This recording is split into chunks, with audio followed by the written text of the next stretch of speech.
a rather peaceful scene. But yet, it's quite a sad scene.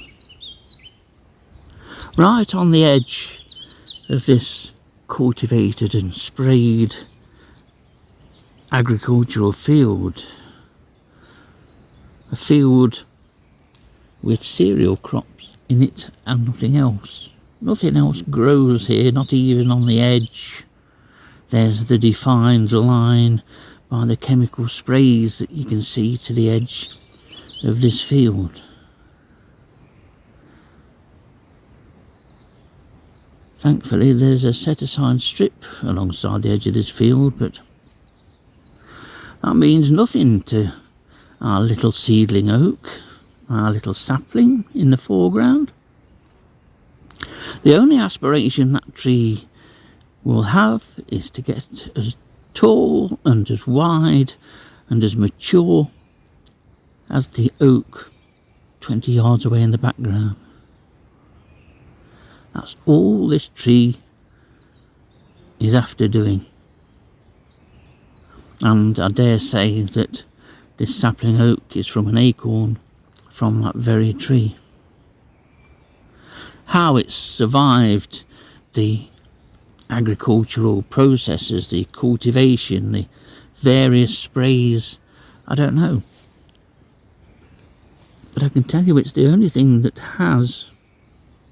And this field edge is little different to most others. In a few months' time, probably, the sprays will get to this oak, or the combine harvester will, and that'll be that. The end of an oak's aspirations, perhaps. But I've noticed, despite the magnificence of that oak in this hedgerow here, an oak which would grace any woodland or forest, I've noticed that many of our hedgerow trees, not just here at Ekrin,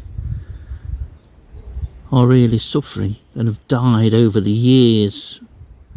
I think it's a big percentage. I know a lot are ash trees, and ash are up against it because somebody decided to import gelacera. And so ash is struggling. We lost elm, Dutch elm. People alive today, or most people, can't comprehend how much our countryside changed through the loss of millions of very large elm trees. Elm was a big tree. And we lost a lot.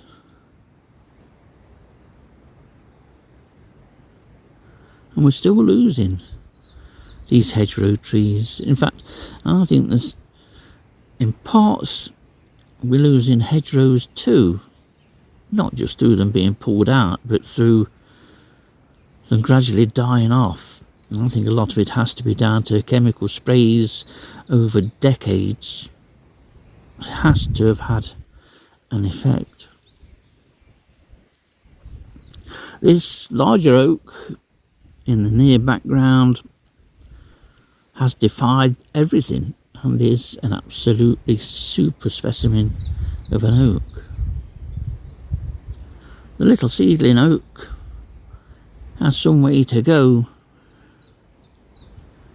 I daren't tell it. It'll never make it.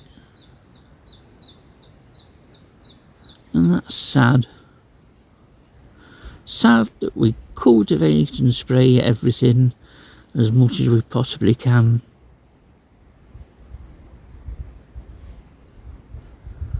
Very sad indeed to me.